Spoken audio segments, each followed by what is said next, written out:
I have always been a sucker for spectacular science fiction movies, and as someone who professionally scours every single streaming service every single month trying to find the best movies to recommend, I can tell you that the best science fiction selection changes from platform to platform multiple times a year.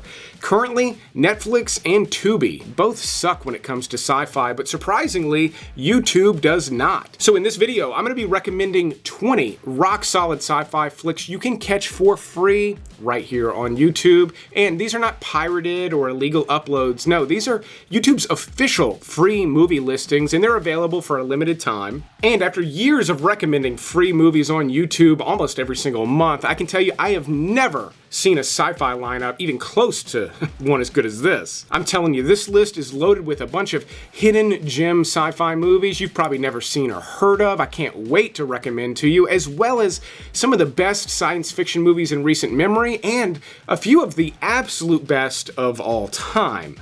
First up, all the way at the bottom of this list, we've got a movie that came out around the same time as Armageddon and features almost the exact same plot line, with a bunch of astronauts trying to destroy an asteroid on a collision course towards Earth. And Deep Impact has a very different vibe than Armageddon. It's not nearly as wild and bombastic, which does not result in a more entertaining movie, but maybe a more grounded one. It also has a pretty excellent cast and some exciting sequences. It's going to feel a little bit dated, but not as much as you would think. Next up, we've got one of the smaller, lower budget science fiction movies featured on this entire list, and it is a wild, mind-blowing movie titled The Signal.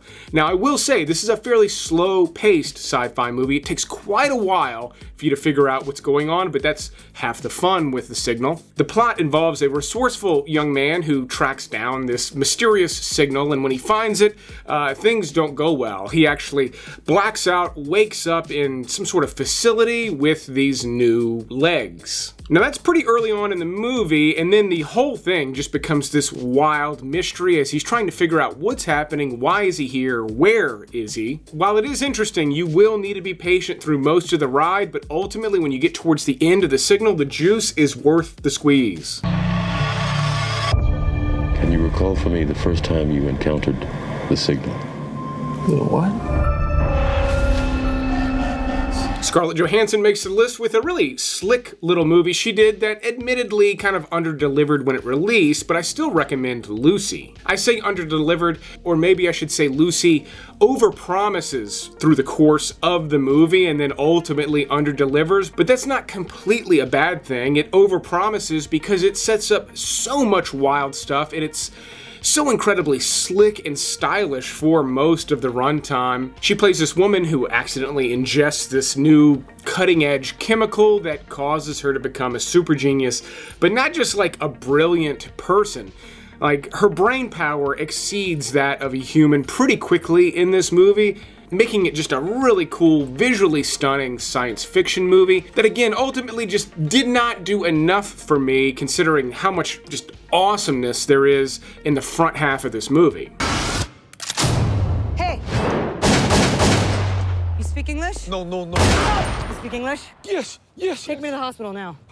Now keep in mind, we're only talking about the best sci-fi movies currently free to watch right here on YouTube. You can just search for them, they're available. At least they are here in the US. Availability will vary from country to country, but don't worry, I put details like that at the end of every video in the list recap, as well as the top pinned comment. If you like getting non-stop movie recommendations like this, like the video, subscribe for future recommendations. I put out a video just like this one once or twice a week, every week. In the year 2000,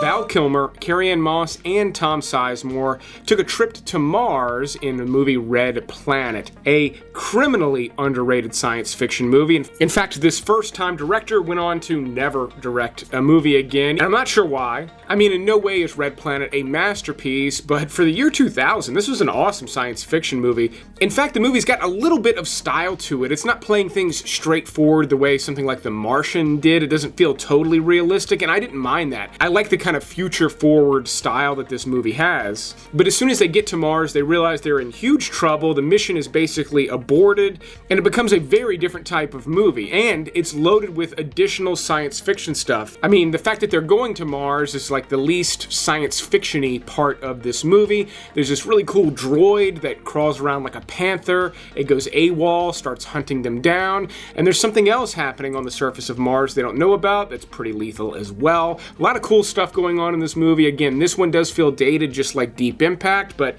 if you're around my age, 2000 ain't that dated. Commander, there is a disturbance on the surface of Mars.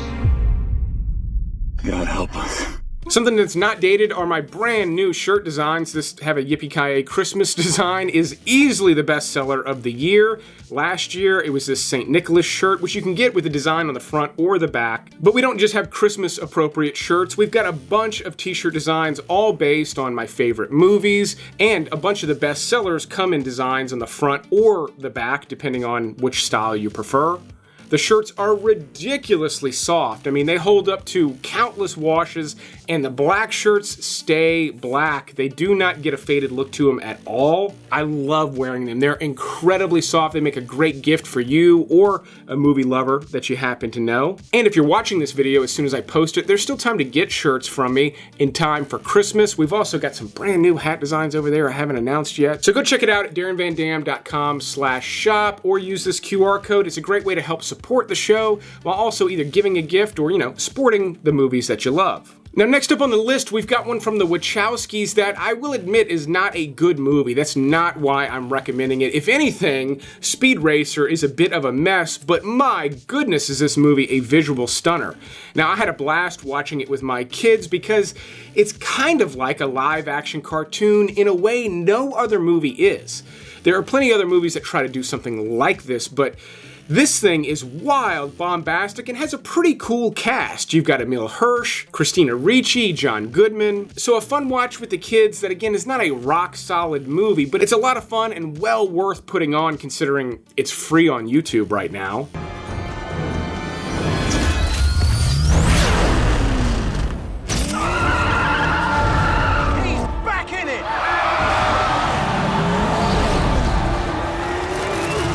I'll also add that a lot of these movies are not available on other platforms or were not available on other platforms for a while. I'm honestly surprised to see a lot of the movies on here. My next pick is no exception, Stargate, one I have not seen in forever. A movie that easily could have spawned multiple sequels, and for whatever reason it didn't. I mean, yes, I know there's a Sci-Fi Channel original series. There's multiple series, actually. But this is still such a cool Kurt Russell sci-fi flick, and it's not the only one on this list. This is another one, kind of like Lucy, where the movie really kind of overpromises and then underdelivers. It's still a wild ride, but again, even though Stargate doesn't really hit home, I mean, I can barely remember how this movie ends, the journey to get there is well worth the watch time. But then we've got one that did spawn a slew of sequels, movies they're still making today, yet the first one I think is still the best, Cloverfield. Now, this is one that I went back and revisited maybe 10 years ago and was surprised how good it was. I remembered enjoying it. I maybe saw it a couple of times back when it came out, but going back and watching it all those years later, I had forgotten how much of a horror movie Cloverfield actually is.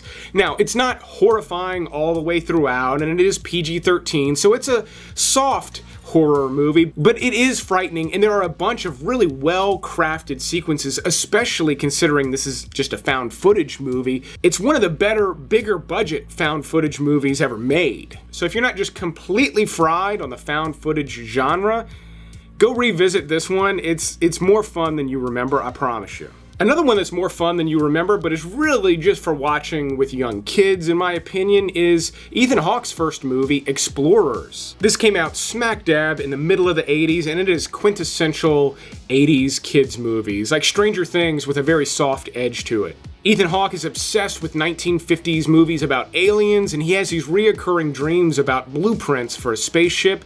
He and his friends decide to build it and literally go to space. Tons of fun for young kids, especially if you've got kids, nephews, nieces that don't mind watching something like this with 40 years on it. A movie with a plotline very similar to Lucy that I think delivers much better and has a much more realistic approach to the same concept is Limitless. Another movie that maybe could have spawned some sequels. They did make a series spin-off on this show as well, but Limitless holds up as a rock-solid movie. It's very well written, well acted, and the way it's directed, cut together and everything, it is a tight movie with tons of great dialogue sequences and twists and turns. Like, it is a well-crafted film. I'm surprised we didn't get more out of this, especially with the way this one ended.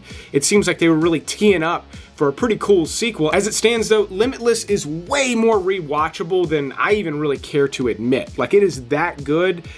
It's just one of those movies you don't hear people gush about much anymore. I think a lot of folks are getting tired of Bradley Cooper. I don't know why, I still like him and really enjoy this flick.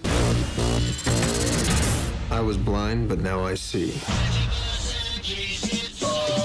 Arnold Schwarzenegger has 2 sci-fi movies on this list. He's made a bunch of great ones, but first up for him, we've got Twins, a highly rewatchable comedy I know you feel like you've seen too many times. This used to run on cable TV constantly. This too, rock solid comedy, very well written, and not just silly. Like, it's got a good story. The relationship between him and Danny DeVito's character has a fantastic arc through the course of this movie. They're tons of fun to watch together. Again, cannot believe they never made a sequel to this movie with the 2 of those guys. Netflix could release one today, and it would probably kill better than Happy Gilmore. I don't know what the problem is, but I'm sure it can be resolved without resorting to violence. Yeah. Okay? Okay. But an even better sci-fi movie from the 80s has got to be Weird Science.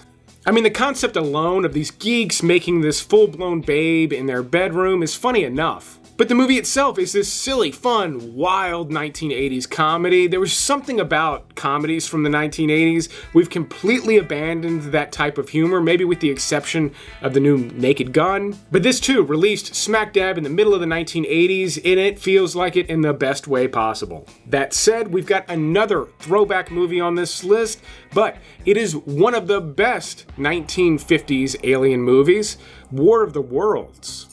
I mean, really, if you want to go back and watch a campy 1950s alien movie, they do not get better than War of the Worlds. I use the word campy lightly, mainly just because the style of this movie looks and feels kind of campy today. It's still a rock-solid adaptation of War of the Worlds, and relatively kid-friendly, even though the idea of these aliens coming to Earth and waging war and destroying everything is maybe nightmare fuel for young kids. The movie doesn't depict anything overtly graphic. We're talking about the 1950s here. Now again, keep in mind, I'm only talking about science fiction movies that are free on YouTube right now. We just talked about War of the Worlds. That means everything left is better than one of the best science fiction movies of all time. And coming up, we've got one of the best science fiction satires of all time, Paul Verhoeven's Starship Troopers. A near perfect movie, in my opinion. It's entertaining from beginning to end, but plays with science fiction and political satire in a beautiful way. Like, it threads so many themes together in a way that's both entertaining, it's also quite funny, loaded with practical effects, pretty decent CGI for when it came out. Sex, blood, bullets, you know, all the stuff that make a well-rounded, entertaining movie. Another sexy sci-fi flick, though, has got to be Ex Machina, a movie with a mega twist in it that you can practically see coming. Hell, the title practically gives it away, and a twist so damn good that even when you've seen the movie and you know what happens, it's well worth rewatching, because Ex Machina is loaded with not just clues, right? Like, you kind of see the twist coming, but it's loaded with so many little brilliant details that are loads of fun to pick up on a second or third watch. It really is a kind of pitch perfect film. It nails exactly what it's trying to do, while also being entertaining and a perfectly crafted sci-fi story. I'm sure many of you would agree that some of the best and most successful science fiction movies of all time would include Steven Spielberg's Close Encounters of the Third Kind, E.T., and Jurassic Park, but his last truly great science fiction movie is over 20 years old with Minority Report. I'm placing you under arrest for the future murder of Sarah Marks and Donald Dubin that was take place today, April 22nd, at 0800 hours and 4 minutes. Now, I just recently watched Ready Player One with the family, and it's a fun, lively family watch. It's a cool flick, but not a rock-solid film the way Minority Report is. I mean, it's nearly a quarter of a century old, yet it still somehow feels cutting edge. The depiction of the future somehow still feels like it's on the horizon with Minority Report, on top of a dynamite story from beginning to end with loads of genuine twists and turns. On top of that, a killer aesthetic with this movie. It's one of Steven Spielberg's better looking movies, in my opinion, which I realize is like a bold statement, but the style he imparted on this movie, I think elevates it beyond a lot of his other work. Even when compared to some of his other movies from the same time period, like AI Artificial Intelligence, which only came out 1 year prior, and then War of the Worlds, which also stars Tom Cruise, came out just a few years later. And I do think both of those movies are underrated sci-fi flicks still to this day, but neither one of them comes close to Minority Report. In fact, my next pick is a sci-fi story so perfectly crafted that they have done, I mean, honestly, countless spin-offs if you count TV shows, anime, sequels, reboots to The Terminator. Now, I consider Terminator 2 to be one of the greatest action movies of all time, if not the greatest. And I think it kind of overshadows how good the first Terminator actually is. Meaning, if they'd never made any sequels, including the absolute dynamite Judgment Day, Terminator 2 would still be a knockdown, drag-out sci-fi classic. Even though Arnold Schwarzenegger barely says anything in the movie, the lines he does say are still some of the most iconic lines in movie history.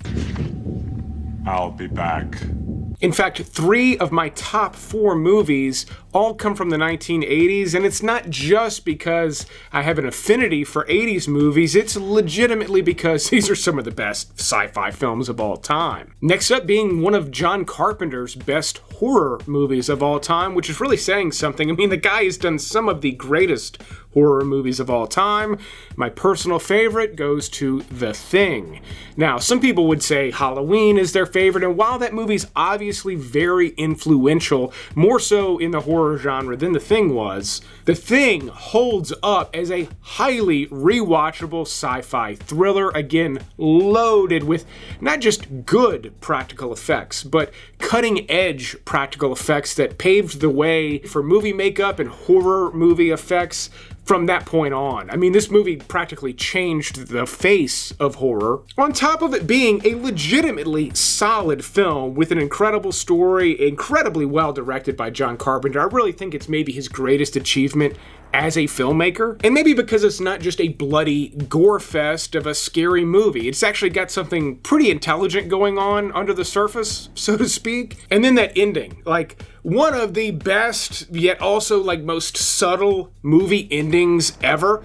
Like barely anything's happening on camera, yet the impact of the final moments of this movie are so awesome. I love it. I'm not necessarily recommending it, right? Like everyone watching this video has probably seen it, but just from the very beginning, I love everything about this movie. And then I'll go ahead and let the cat out of the bag, and we're going to talk about my top 2 picks together because they go together, and quite honestly, I had a hard time figuring out which one to put at the number 1 spot. And surprisingly, one of these movies came out the exact same year as The Thing, and both movies flopped at the box office. Famously flopped. I'm talking about Blade Runner and Blade Runner 2049, which I cannot believe is free on YouTube right now. And if I think about it long and hard, I do think Blade Runner 2049 is the inferior movie of the two, but maybe only because the first was such a cutting-edge film, not just in terms of all of the effects and the depiction of this cyberpunk city. All of that stuff was cutting edge,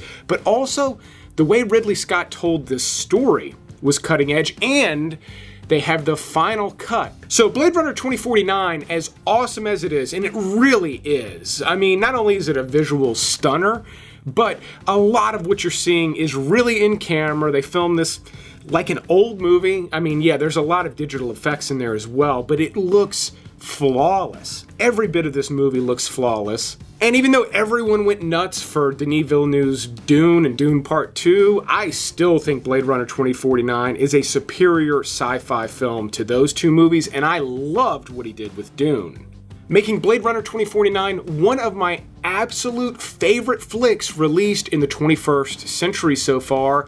But I still put the original Blade Runner above it, and maybe because they have the final cut included on YouTube right now. If they were listing the original theatrical cut, I might have felt differently. The final cut is awesome. There's some digital shots added in, but they're kind of hard to pick out. They blend in pretty seamless with the movie, and they got rid of a lot of the stuff the studio made them do on release. Things like a narration, things they thought helped elevate this movie, actually kind of drag it down and make it less cerebral. They change all that with the final cut. Obviously, it's also been digitally remastered. Looks amazing.